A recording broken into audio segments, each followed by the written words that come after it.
Hey, how's it going, guys? Domino Paris 21 here, and back again with yet another deck profile for you all. So of course, what I have to present to you guys, as requested by a lot of you guys out there, is my Master of 5th Element Dark Irregular deck. Now, of course, while I do find that Amon Reverse is the far more competitive build for Dark Irregulars, I do still find a good sense of enjoyment from, playing this deck. And really, when the deck is going the way it's supposed to and the way it's designed, there really is this, great sense of reward and achievement for doing so. And that's really one of the greatest enjoyments I do have playing with this deck. So definitely a lot of fun to play, like I said, and it's a much cheaper approach to playing Dark Irregulars as opposed to Amon Reverse. So yeah, without further ado, let's actually get started. So first off, for the starter, I am playing Amon's Follower, Fate Collector. I do find him, for this particular build that I am running, especially with my card choices, I do find that Fate Collector is a lot more consistent. There's a few other starters you could play, such as Devil in Shadow, which is the top 5 grade 3 searcher for Dark Irregulars, which, I mean, you could play that as well, maybe to help prevent misgrading or try to get your break ride consistently, but I just didn't find it very necessary in the deck, just because seeing that any of your grade 3s you do ride is a good ride. I mean, although getting the break ride first is always good, you don't necessarily have to rely on it as much as you would think. And Greedy Hand is probably more optimal to play, but I mean, as you're going to see with my grade 1 lineup, I don't play Deep Creepers, which I'll get to why once I get to my grade 1 lineup. So I just find this to be more consistent. Basically, when it boosts any Dark Irregular, and doesn't have to hit, it's just as long as it boosts a Dark Irregular and you have 6 or more soul, put it in your soul and draw a card. So nice way to replace itself and get a card to your hand. So a good consistent card for this deck. Then next up, for grade 3s, of course you have your 4 break rides, your Dantarian. What he does is when you break ride, Vanguard gets plus 10,000 and you choose 3 rear guards and they gain the ability of Amon, which is they gain plus 1,000 for each card in soul.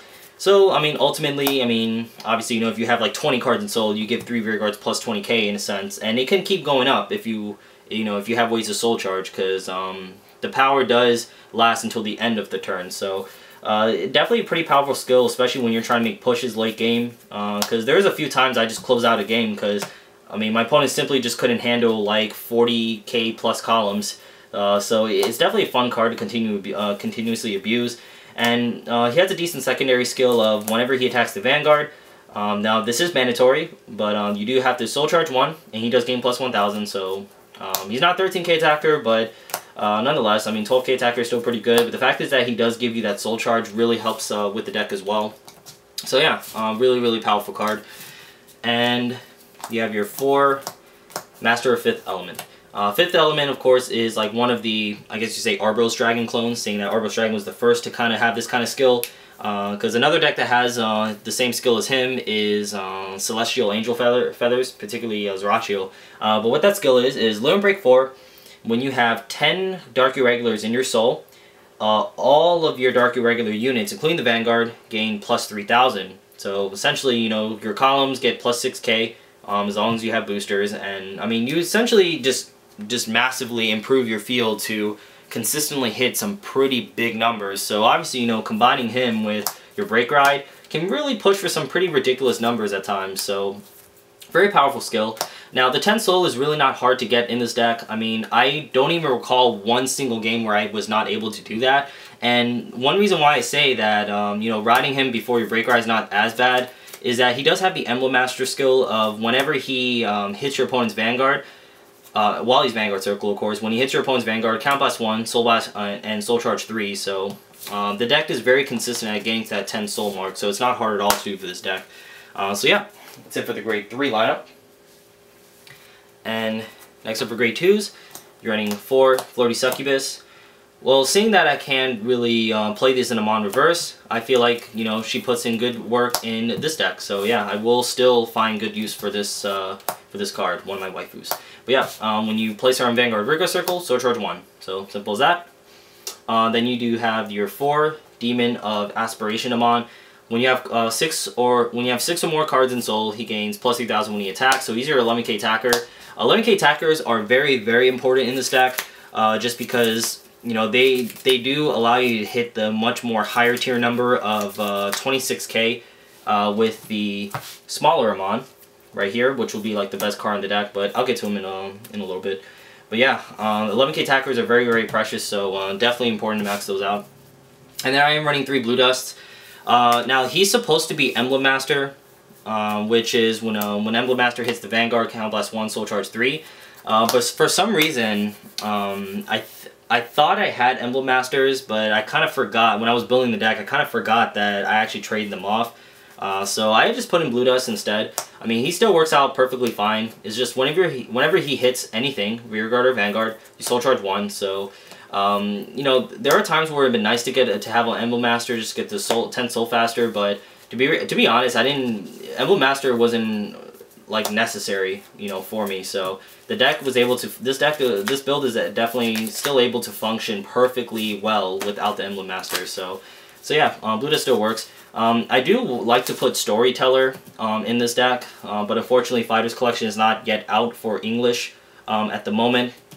At the time, of course, that I built this deck. And Storyteller, what he is, he's just a main and Libra clone for Dark Irregulars. So when it hits anything, Counterblast 2, draw a card. Because one thing with this deck that kind of annoys me slightly is that this deck doesn't really use any Counterblast at all. So it kind of annoys me just to see a lot of free open Counterblasts, because there's a lot of potential that you can really have in your deck and your card choices with all that. But unfortunately, we don't have Storyteller and such. But so yeah, I just gotta make do with what I have here. So yeah, a really good solid lineup. And next up for grade 1s, of course you have your 4 Perfect Guards. It's funny how these are actually cheaper than the March Rabbit Perfect Guards, but yeah, 4 Perfect Guards. Much more to say? Not much more to say about that. You have 4 of the best grade 1 in the deck, and really the key card in the deck, I'd say. What's his name? Poet of Darkness Amon. I always mix up the Amon's names. But yeah, so what's nice about him is that when you have 6 or more cards in Soul, he gains plus 3k, so he can boost for 9 or attack for 9. So very, very versatile card. So ideally, I mean, you obviously want to keep him to boost. So the fact is that he is a 9k base booster, and if you add the power from 5th Element, he becomes a 12k attacker or booster for you.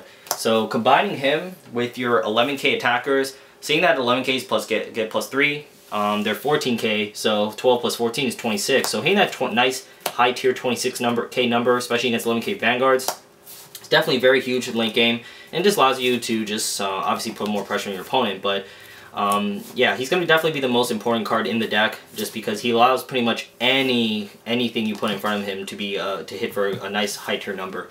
So really amazing card. And then just for some more added soul charging power, you do have 3 Yellow Bolts and 3 Allurring Succubus. Allurring Succubus, just when you place it on field, soul charge 1. Yellow Bolt is when you rest it, you soul charge 1. I like the 3 and 3, just a nice good balance. Just to make sure you get your soul charge, your 10 in soul. Yellow Bolt's a really good strong card to open, just to get some, probably could try and get some extra soul charges in there. Just like I said, just try and get the consistency of getting that 10 soul.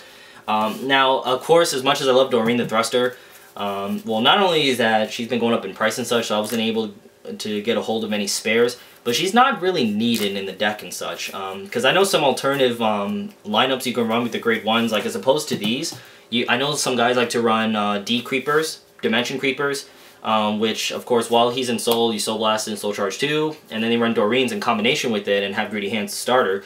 Now, I mean, I do find those you know, that combination to be very strong, very powerful, but I just prefer a more consistent lineup like this, because I feel like it's more important just to make sure you can get to that 10 Soul as consistently as possible as to going for more gimmicky plays, because, I mean, most of the time, I'm going to be abusing my Break Ride anyway before I jump into 5th Element. So I'm usually going to be wearing down my opponent anyway by hitting some pretty big numbers with Dantarian.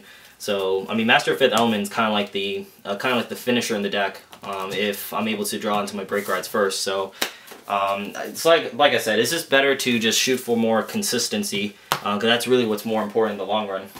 And then for my triggers, we do have the 8 crit. Yes, I know there's 5 of these. Like I said, I didn't seem to have any other spare crits because they're all in my Amon reverse deck, and I didn't want to take that apart. So forgive me for that. But yeah, it's 8 crits, 4 draw, 4 heal. Ideally, I do kind of want to play 12 crits in the deck. just because hitting big numbers and backing him up with a lot of crits is really nice. But Hysteric Shirley's are just too good. Just that double soul charge she brings can definitely be really clutch for you, and she actually did help me a few times to help me reach that 10 souls, so simple as that. So yeah, guys, you know, the deck is not, there's really nothing too crazy or techy in this deck. This is a very, very simplistic build for the deck, but like I said, there's really a lot of sense of reward and enjoyment just for, you know, hitting your opponent with nice big numbers across your whole field. So really, really fun to play. So yeah, with that being said, thank you guys again so much for watching. As always, leave a thumbs up on this video, and feel free to leave a comment down below with any questions and concerns you may have. So, as always guys, thanks again for watching, and we'll see you guys next time. Later.